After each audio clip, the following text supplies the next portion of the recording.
Para muhibbin rahimakumullah, al-hadits tsalits wa tsalasun, hadis yang ke-33 dari 40 hadis.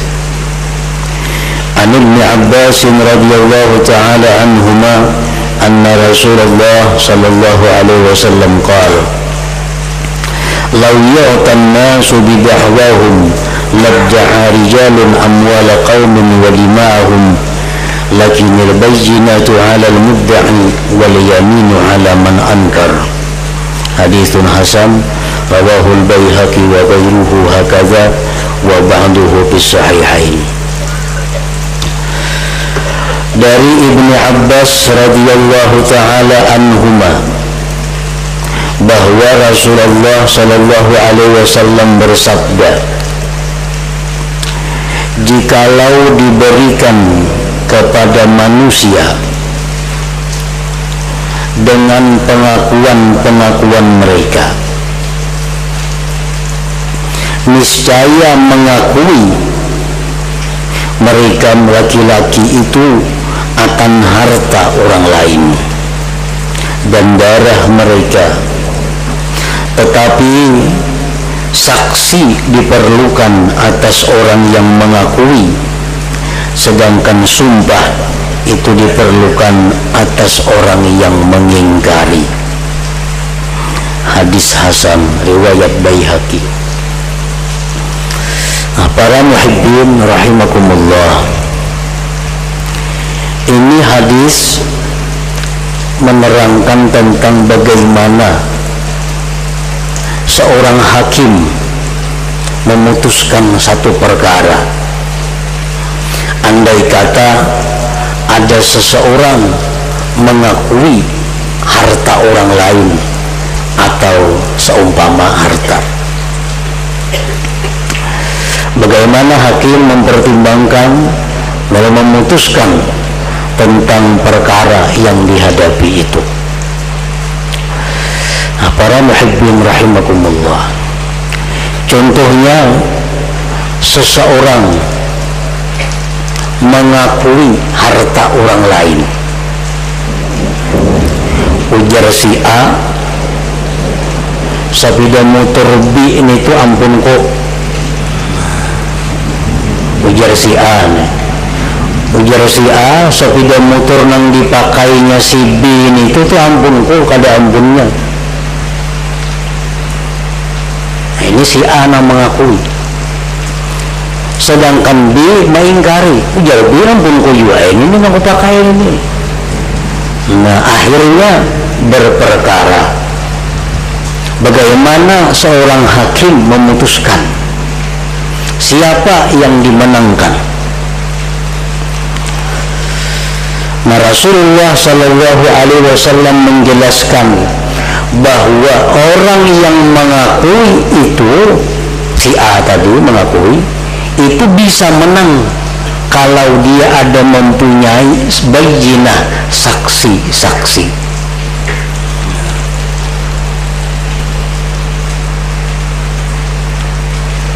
Andai kata si A ini mengakui tidak ada saksinya, maka si B selaku orang yang mengingkari itu cukup diperlukan hanya sumpah semata. Nah, jadi ujar hakim, si A ikan mengakui sepeda motor si B itu ampun ikan, mana saksinya?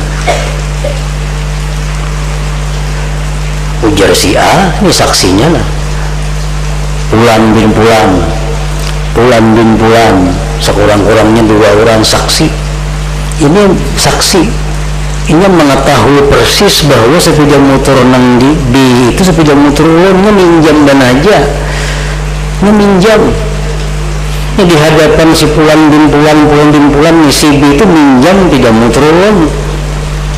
Kan ada ampunnya sepeda motor itu. Nah, saksinya lengkap si A ini. Maka si hakim memutuskan bahwa sepeda motor yang dipakai B itu adalah milik si A ampunnya, karena saksinya ada. Nah, para muhibbin rahimakumullah, andai kata si hakim bertanya, ujar hakim, wahai si A, ikam mengakui sepeda motor yang dipakai B itu ampun ikam, mana ikam saksinya? Ujar si A, apa saksinya? Nah, saksinya orang kada bisa saksi, semalam datang minjam tuh kada ada orang saya ikut aja, kada ada saksinya. Si B disuruh bersumpah, karena si A kada ada saksi, si B bersumpah. Ujar si B, demi Allah wahai hakim, sepeda motor ini adalah sepeda motor ulun ampunnya. Nah, menanglah si B, karena nyawani bersumpah bahwa sepeda motor inya, sedangkan A kada ada saksi menguatkannya. Nah, para muhibbin rahimakumullah, ini adalah hukum yang berkaitan dengan masalah duniawi. Pada hakikatnya ini barangkali kada seperti ini, tetapi hakim memutuskan mesti dengan cara demikian. Boleh jadi sepeda motor itu ampun A, sebab inya mainjam orang kada ada melihat, berduaan aja, lalu si A ada saksi. Sedangkan si B ini orangnya durjana, orangnya jahat, wani bersumpah palsu, bisa aja terjadi. Maka hakim memutuskan itu ampun B. Nah, perkara ini di akhirat di hadapan Allah itu urusan lain lagi kayaknya. Itu urusan lain, bahwa si B wani bersumpah palsu sehingga sepeda motor diserahkan lawan B, itu urusannya lawan Allah. Tetapi untuk urusan di dalam dunia, hakim memutus B yang menang karena wani bersumpah. Nah, para muhibbin rahimakumullah, demikian pula andai kata si A nih orangnya jahat, wani maulah saksi palsu, sepeda motor itu ampun B, surat-suratnya ada ampun si B. Ini memang nukar si B itu sepeda motor, cuma si A ini hendak mengakui itu sepeda motorku, ujar si A. Ini mencari orang hakun berdua jadi bersaksi palsu. Nah, di hadapan hakim si A mendahkan B itu memakai sepeda motor ini, padahal ada ampun B juga. Nah, jadi itu ampun kok, ujar si A. Ini saksinya ada nah, dua ikom, saksi bayaran yang dibayari, akun diberi duit, disumpah, bersaksi di baikong ini, belum bersaksi bahwa sepeda motor itu bujur-bujur ampun si A, padahal ada. Tapi karena ini wani bersaksi palsu, otomatis hakim memenangkan yang mendakwa, yang mengakui itu. Perkara ini berdusta, perkara ini bersaksi palsu, itu urusan mereka dengan Allah subhanahu wa ta'ala di akhirat kaina. Yang jelas hukum di dalam dunia memenangkan si A ini. Nah, para muhibbin rahimakumullah, oleh karena itu pentingnya masalah saksi ini, sehingga Allah subhanahu wa ta'ala lewat Rasulullah sallallahu alaihi wasallam sangat menentang, sangat mengancam kepada orang-orang yang berani bersaksi palsu ini. Karena bila kita ada saksi palsu, apapun bisa kita miliki ampun orang. Karena hukum syariat demikian. Rumah yang didiami itu, ujar si A, itu rumahku. Ini makain ampu didiami semalam itu. Ini saksinya ada berdua nah. Dia saksi palsu. Kedua kalinya ke kehakiman, itu rumahku, ini saksinya ada berdua, hakun disumpah bersaksi wani menang, maka rumah pun diambilnya oleh si A. Perkara di akhirat itu dengan Allah urusannya, tapi dunia hakim memutuskan itu menang ampun si A, walaupun kada bujur pada hakikatnya. Nah, oleh karena itu saksi palsu ini sangat berat hukumannya. siksanya sangat pedih, dan dosanya pun termasuk dosa yang sangat besar. Para muhibbin rahimakumullah, Rasulullah sallallahu alaihi wasallam bersabda, ala unabbiukum bi akbaril kabair. Ujar Nabi, maukah kalian aku kabarkan dengan dosa besar yang paling besar? Ini sudah dosa besar, tambahi pulang paling besar. Nomor 1, ujar Nabi, al-isyraku billah, orang yang menyekutukan Allah. Itu kada ada lagi dosa yang paling besar dari itu. Yang kedua, wa uququl walidain, durhaka kepada orang tua. Orang tua yang menafkahinya, orang tua yang mengandunginya 9 bulan 9 hari dengan susah payah, orang tua yang merawatinya, sekali sudah gana durhaka lawan kuitan. Ini dosanya nomor 2 sesudah menyekutukan Allah. Nah, nomor 3, ala wa qauluz zur, ala wa syahadatuz zur, persaksian palsu. Nah, persaksian palsu.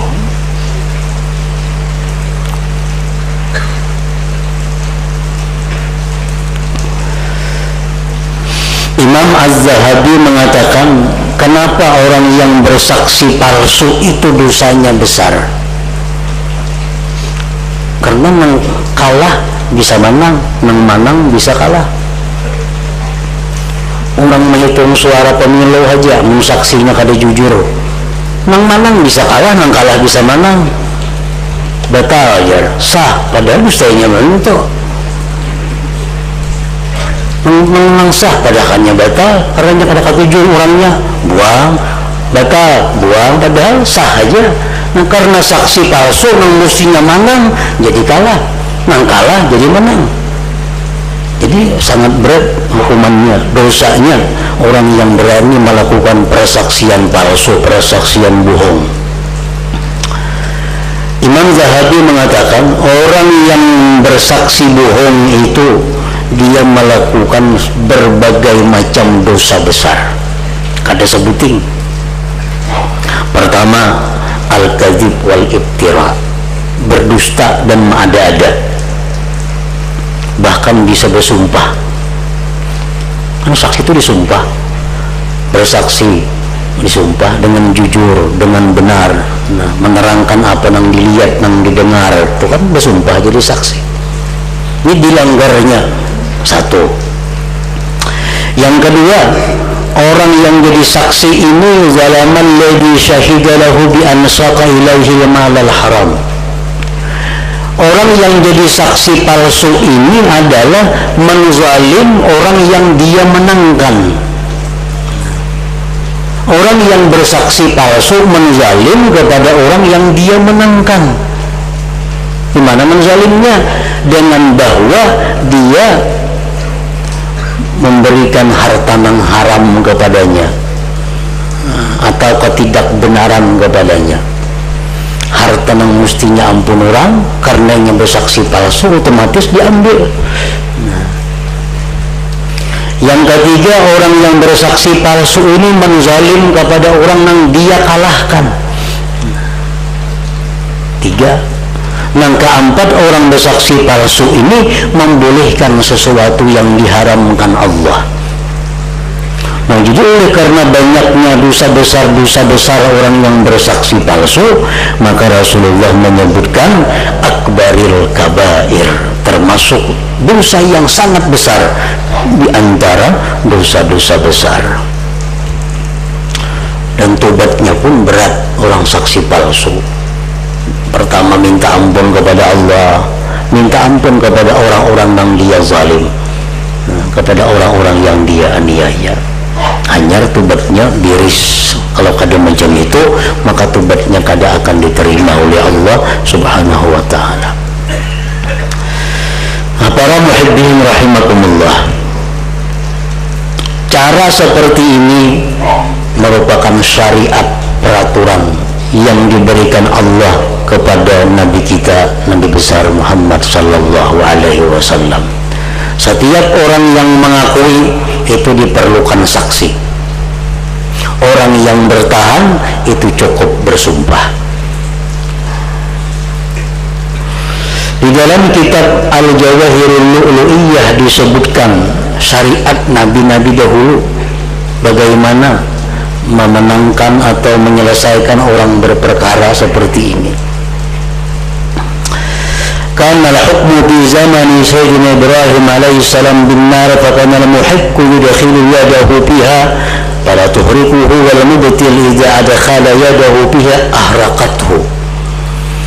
Di zaman Nabi Ibrahim, kalau ada orang berperkara itu dilikit api, si A tangan ikam itu buat dalam api, kalau ikam bujur tangan ikam kada luyuk, tangan ikam kada kebakaran. Si B demikian juga. Nah, siapa nawani tangan dimasukkan dalam api, belenya bujur kada apa-apa, api kada menyentuh tangannya. Tapi bila berdusta hangit tangan pejangannya. Nah, itu cara memutuskan di zaman Nabi Ibrahim alaihi salam. Wa kana fi zaman Musa alaihi salam bil 'asa fa kana taskunu bil haqq wa tattaribu bil batil. Di zaman Nabi Musa itu tungkat. Bila tungkat ni diam itu nang bujur. Bila tungkat ni bergerak itu nang kalah, itu nang kada jujur. Nah, si A itu mengakui itu barang ikam, pegang tungkat, pegang. Bila tungkatnya gana aja berarti bujur si A. Bila dipegang tungkatnya nih gelabak-gelabak bergerak, berarti kada bujur. Nah, itu di zaman Nabi Musa alaihi salam. Wa kana fi zamani Sulaiman alaihi salam birri fa kana taskunu bil haqq wa tarfa'u mubtil wa qad tuskituhu 'ala al-ardi. Zaman Nabi Sulaiman lain lagi. Kalau ada orang berperkara ini, maka Sulaiman meniup angin. Nang jujur angin tenang, nang kada jujur angin mengangkat lawan inya dan menghempaskannya ke bumi. Nah, itu zaman Nabi Sulaiman. Jadi bila orang berperkara, angin memutuskan. Wa kana fi zamani Dzul Qarnain bil ma fa kana idza jalasa alaihi al-muhiq jamada wa idza jalasa alaihi al-mubtil zaba. Zaman Dzul Qarnain, kalau ada orang berperkara itu dicari banyu, cari banyu. Siapa yang mulai bila duduk di banyu itu banyunya baku jadi is, berarti bujur. Bila duduk di banyu itu tinggalam, berarti kada bujur. Nah, itu di zaman Nabi, di zaman seorang raja yang bernama Dzulqarnain. Wa kana fi zamani Daud alaihi salam bi silsilatin mudlad. Nabi Daud waktu sedang menjadi hakim itu ada rantai. Nah, rantai itu digantung di atas. Orang yang mengaku disuruh menjangkau rantai itu. Bila rantai itu berulur secara otomatis, kalau dijangkau berarti bujur. Bila orangnya kada jujur, tangannya kada sampai menjapai rantai itu, kada mau turun rantainya, dan itu dari Allah Subhanahu wa Ta'ala. Nah, di zaman Nabi-Nabi dahulu seperti itu cara memutuskan orang yang berperkara. Nah, di zaman Nabi kita dengan cara seperti tadi. Kalau kita mengaku, kita perlu 2 saksi. Kalau kita bertahan, kita hanya perlu sumpah yang diucapkan. Para muhibbin rahimakumullah, itu merupakan hukum Allah. Bila ada orang berperkara, hukum Allah macam itu caranya menyelesaikan. Dan segala sesuatu yang terjadi di alam ini sudah diatur oleh Allah, hukum-hukumnya. Kalau ada orang mencuri, ini hukumannya. Sudah dijelaskan oleh Allah. Kalau ada orang berzina, ini hukumannya. Kalau ada kendaraan melanggar ayam orang, ini hukumannya. Kalau ada kendaraan di tengah jalan melanggar kambing orang, ini hukumannya. Kalau ada orang membunuh, macam ini hukumannya. Itu sudah dihukumkan, sudah diatur oleh Allah Subhanahu wa Ta'ala. Jadi para hakim yang memutuskan tinggal hanya membacakan hukum Allah. Allah Subhanahu wa Ta'ala mengancam di dalam surat Al-Maidah, wa man lam yahkum bima anzalallah fa ulaika humul kafirun. Siapa-siapa yang tidak menggunakan hukum Allah, maka dia orang-orang yang kafir, yang keluar dari agama Islam. Ya, hakim-hakim yang memutuskan perkara bukan dengan hukum Allah, maka dialah orang-orang yang kafir kepada Allah. Orang mencuntan, itu hukumannya apa? Kalau mencuntannya macam ini, itu Al-Quran, hukum Allah, potong tangan. Potong tangan. Ada hakim ini kada penjara 3 bulan. Nah, ini sudah kada menghukumkan dengan hukum Allah. Orang membunuh dengan sengaja membunuh. Dengan sengaja membunuh. Hukum Allah sudah jelas. Ada si hakim ini penjara 8 tahun. Nah, berarti seorang hakim ini kada menghukumkan dengan hukum Allah. Bagaimana seorang hakim ini? Al-Quran menjelaskan barang siapa yang tidak menghukumkan dengan hukum Allah, maka dia orang kafir. Kafir. Ahli tafsir menjelaskan kenapa dia kafir. Karena dia menganggap bahwa hukum Allah itu kada tepat.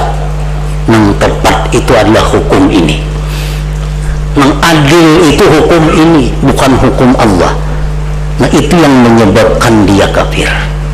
Menganggap hukum olahan Belanda itu lebih baik daripada hukum olahan Allah Subhanahu wa Ta'ala. Itu yang membuat dia kafir.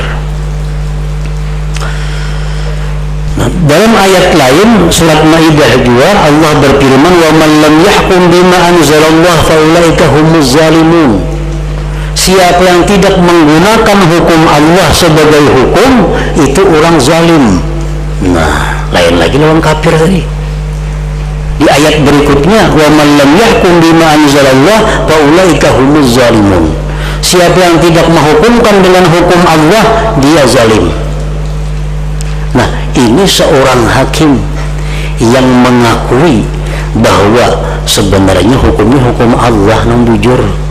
Cuma kada kawain aku nih jadi hakim, ada pengundang-undangnya sudah.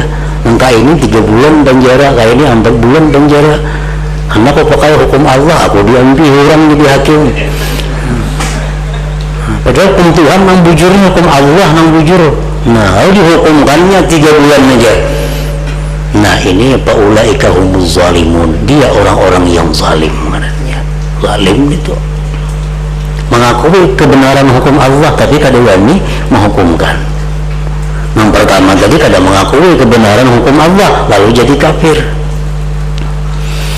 Nah, ayat yang selanjutnya di surat Maidah itu, wa man lam yahkum bima anzalallah fa ulaika humul fasiqun. Siapa-siapa yang tidak menghukumkan hukum Allah, maka dia adalah orang yang fasik karena. Arti fasik apa? Yang keluar daripada taat terhadap Allah Subhanahu wa Ta'ala. Baik yang pertama atau yang kedua itu termasuk dalam golongan fasikin ngarannya. Namun yang pertama tadi fasiknya bernama kafir, keluar dari agama Islam. Yang kedua adalah zalim, masih dalam Islam tetapi dia berbuat aniaya. Nah, berbuat aniaya.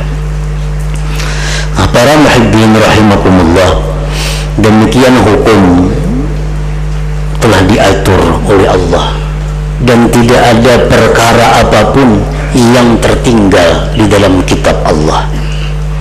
Tidak ada kejadian apapun yang kada ada hukumnya. tidak ada kami lewatkan dalam Al-Quran itu sesuatu. Itu firman Allah. Cuma kadang-kadang kita kada dapat mencari bintang mana ayatnya tentang hukum itu. Padahal dalam Quran itu seluruh apa yang kita perlukan daripada masalah-masalah dalam Quran itu ada. Itu sudah jaminan daripada Allah Subhanahu wa ta'ala. Nah, selanjutnya hadis yang ke-34 dari 40 hadis.